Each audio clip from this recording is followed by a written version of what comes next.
Alright, as you can see here, I had to set up the second table again to accommodate that huge ream of fabric. Cut all the pieces for the pockets. That big empty square. So how much it's going to take to make 6 pockets for those mini kilts. 2 for each one.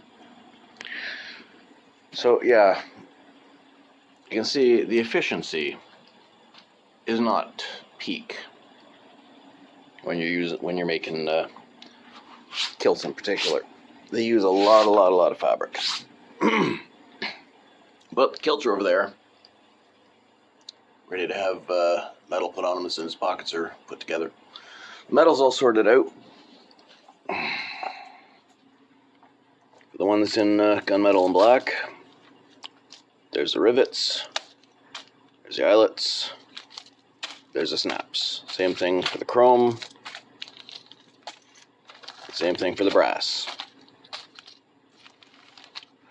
Measured everything out ahead of time, counted everything out ahead of time, so it's ready to go as soon as this gets started.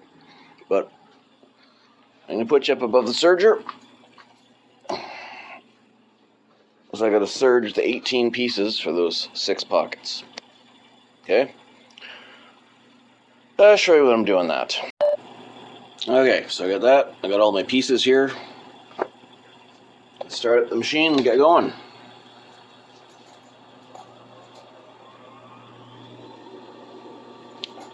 So always when we're on the machines, I got to wear my glasses. Don't need them all the time, but need them all the time when I'm working on the machines. So there's all the side pieces. So those kilts are so tiny.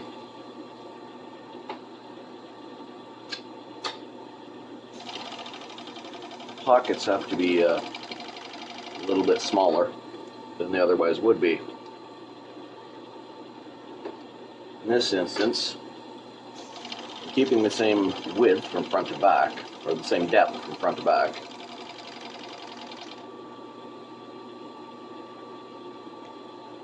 And I'm keeping the same height. I'm thinning them side to side. They're going to be 5 inches finished instead of 6 inches finished.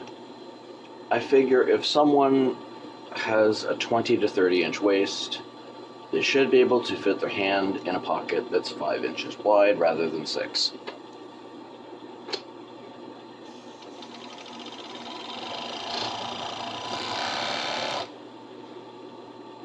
Tiny pockets for tiny people. Seems kind of fair.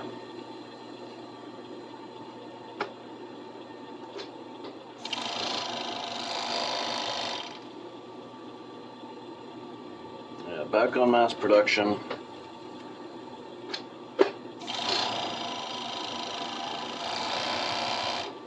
Once we get these last 3 finished on this one, for the tiny size, there's 2 more sizes I have to make.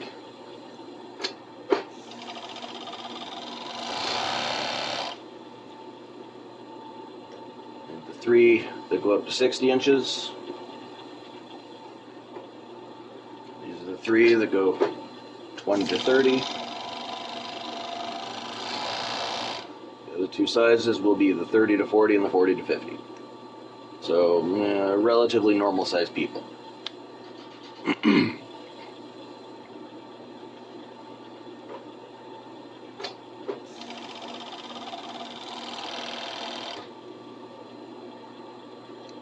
Not exciting, very repetitious.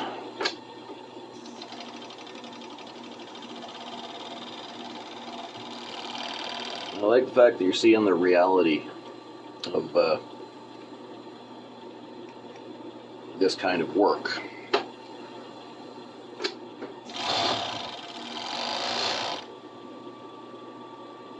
Being a designer, a tailor, or what have you, seamstress, whatever term you prefer,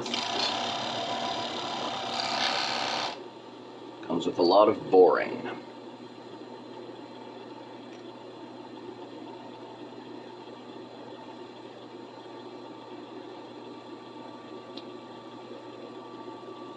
There's also a lot of fun times involved, but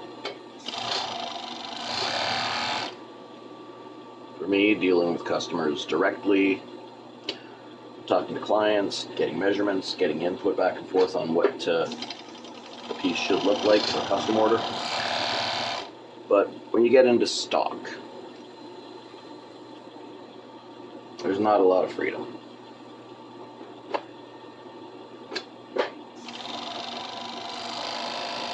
You make everything exactly the same, over and over again.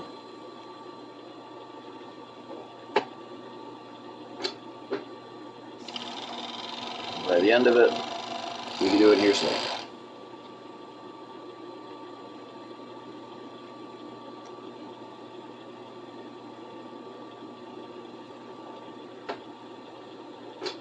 These sides, for example. For 6 pockets, I gotta make 12 of these.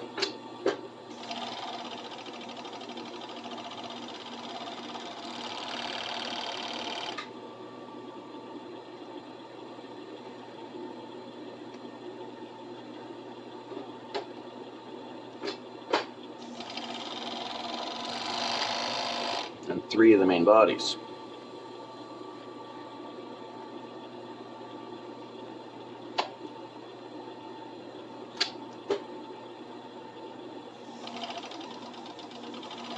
Rather, 6 of the main bodies. So 18 pieces altogether.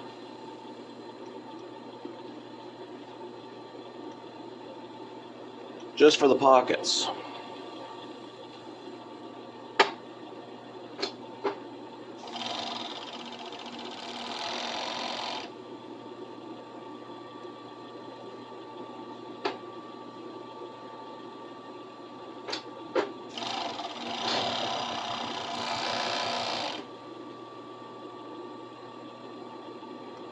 The good thing about stock is the volume.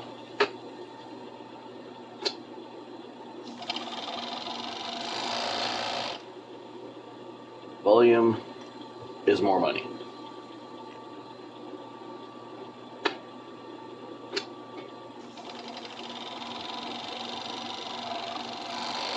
But volume of large pieces, like kilts for example, jeans, that sort of thing, as much as I enjoy making jeans, the downside of it is on larger pieces you're making less money per hour. You gotta stay competitive with your pricing. If it's smaller pieces, if it's fast and easy pieces, like hair scrunchies, dice bags, that sort of thing. Hair scrunchies in particular, I can make 17 of those an hour. And I'm selling them at $1.50 each.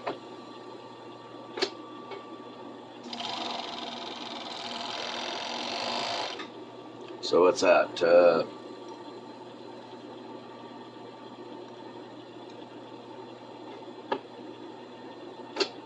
What's 17 times 1.5?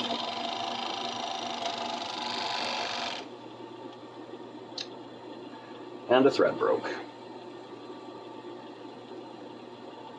Alright, I'll fix that, then I'll bring you back. Alright, doomsday has been averted once more, so let's get you back in the stand here. Hanging over top of where I'm working. Try and get rid of that bounce. So yeah.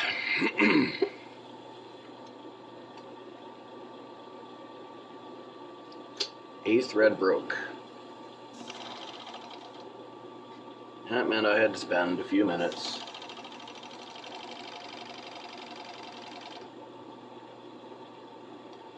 rethreading underneath the serger. Serger is an interesting machine. So 3 needles, only one of them goes through the fabric.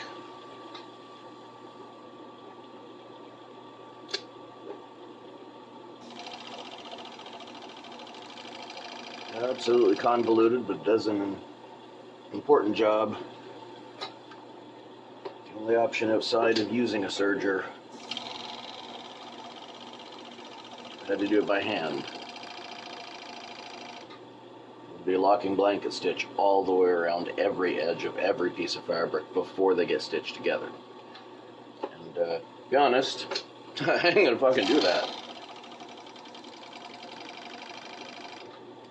I would do a rolled seam. Keep the fabric edges secure so they don't fray. It would use up more fabric, but it would save time. If all I had was a standard machine, straight stitch machine to work with. Another option that I have used in the past when I didn't have a serger is using the zigzag. Zigzag stitch along the edge, you go over it twice. Make sure they cross.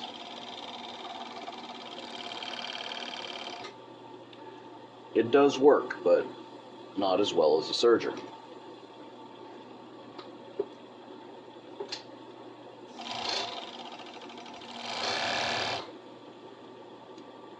At the moment,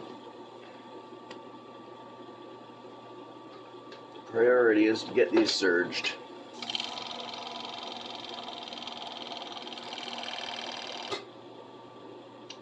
Oh, look at that. No serge. I wonder what the problem is. First off, the top thread broke.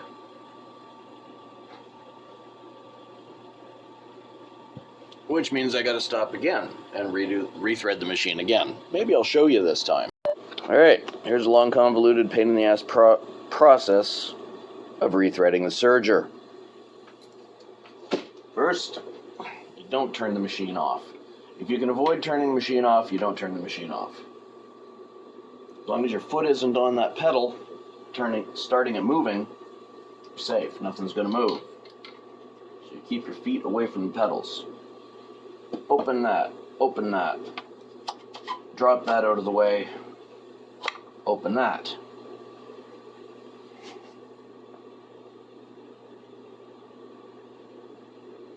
First thing you need to do is find out what threads are where. That chaining.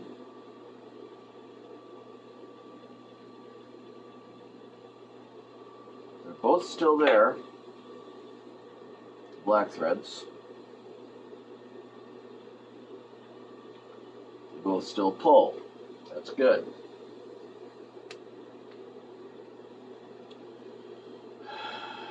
This out of the way. That one that had just broke that we just pulled through again, it's fine. Is this other one fine? Is it where it's supposed to be under the machine?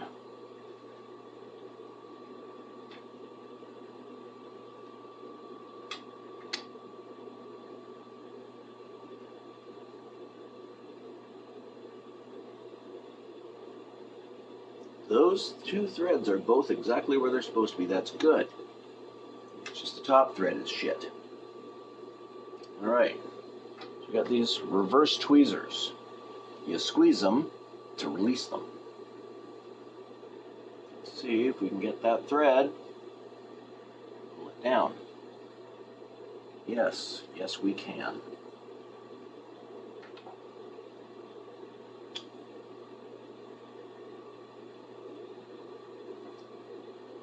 Well, that whole thing about me being a cheap prick means most of what I own is slightly second-rate crap. And unfortunately, also qualifies for the thread I own.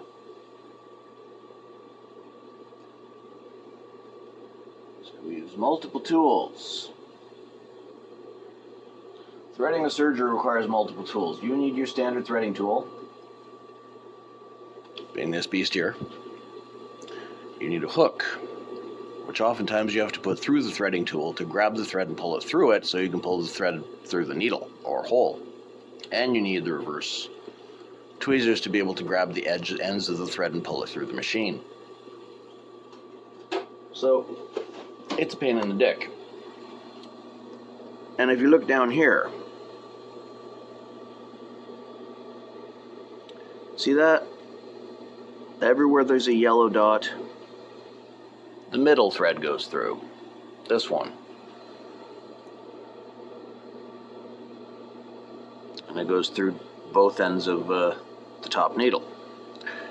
Everywhere there's a blue dot, that thread goes through. The one that is currently running out. But we got a replacement going for it. So that's going to happen soon too. That's going to be a pain. Top thread goes through a tensioner, like the other ones do. And goes straight across, straight down.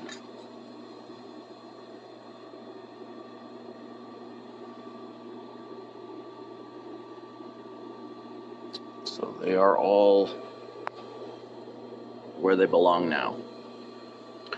But yeah, we got a guide here. Every Serger should have a guide like this. It shows exactly where all the different things are supposed to be. You have the option to do 2 top threads. You also have the option, with this guide here, to run a back thread, which would tension around this way. I could run 5-thread Serge. I don't. Most people don't. Unless I'm making like safety equipment of some kind that needs extra strength, or something that needs to be super durable, more so than the fabric it's made out of. Unless those are the requirements, I'm not going to do 5 threads, or even 4 threads. We can close that. Snaps shut.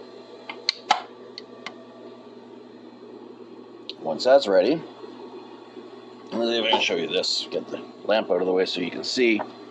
Once that's ready and you've got all of the threads where they're supposed to be, you can slowly press down, just get them moving a little bit. Make sure they're chaining properly, which they are. I don't see any snags or misses or knots, so it's good. At that point, you can put your presser foot back down, which just pops in place. Hit it again, make sure it's running. Still chaining. Then we can close the table. Got to get past the lamp. Latch is in place with a little lock down there. And now we're ready to finish. Tell you what, I'll finish serging all of these because you've seen me serging enough today. Then I'll show you what they look like after the fact. Well, there's the first pile of them that are ready. Auspicious moment. You get to watch me change a cone. This one ran out. We are mid-stitch. We are mid-serge, halfway through the length of this. So I'm not going to touch that. What I got to do, pull that dead one off. Here's the new one. Get a good handful of thread off of there, a couple of feet.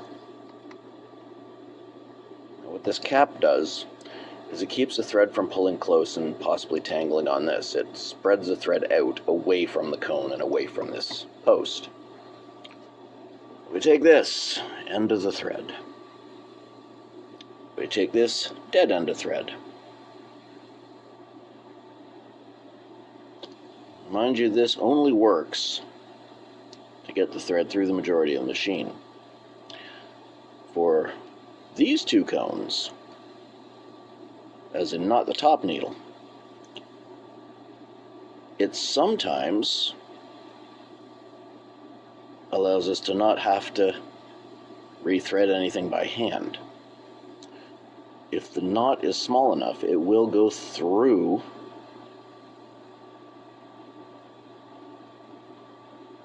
the whole machine and into the serge on the end, into the chaining, without us having to open the machine up. Make that as small as we possibly can. Then we just run very, very slowly and very carefully. Watch it come out the other end. I'll let you sit here so you can watch this thread. See when it changes color. I'll see you there. You can watch this thread here. See if you can see when it changes color. So I'm going to go slow so I don't tangle anything up.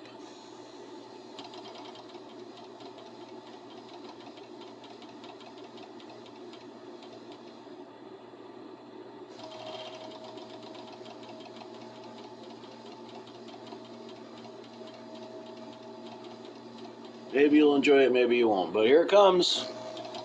There's the knot. There, right there. That's when the thread changes from black to gray.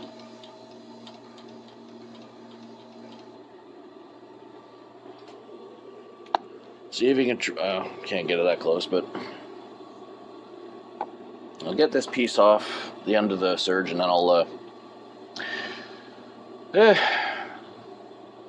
well, the next run of serge, maybe you can see the change in color on the fabric at the end. So up there, maybe you can see it, maybe you can't, I don't know. Pull it through. Set you in the back there. Pull it through.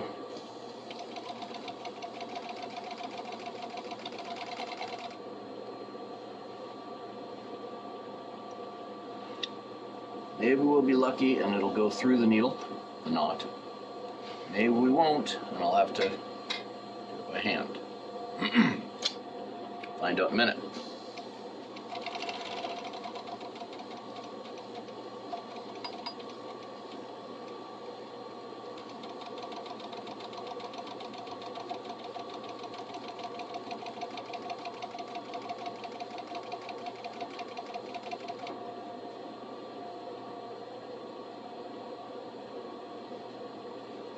Looks to me like it's still chaining. And one of the threads is now gray instead of black. You can see the difference right there. Hopefully you can see it. Let's cut that and show you up close. Let's see if I can get you from behind the machine now. There. Okay, so there's where it is visible. Where it changed from black on this end to gray on this end. That third thread. And you see there was a little extra tension when that knot pulled through, and that pulled everything off kilter a little bit. Anyway, I'll show you when all these are ready and finished. Here we have fully serged after multiple difficulties on the serger with breaking thread and rethreading and changing a cone. We got 3 pairs of pockets all laid out, all the pieces we need. Next step is going to be figuring out some distances, because I don't trust this fabric in particular. I'm going to be putting a fold on both ends. Remember on the last one we put the big heavy fold on the flap so that it was reinforced, so we didn't have to use roves on the snap buttons. Well, this, I think I might use roves anyway, but I'm going to fold both ends so that there's a double layer of fabric underneath those snap buttons on both ends. That way, it's not going to tear apart when somebody opens up the pocket, tries to undo the snap, it just tears it off. Alright, so I'll measure that out and show you, and then we'll be ready for the next step.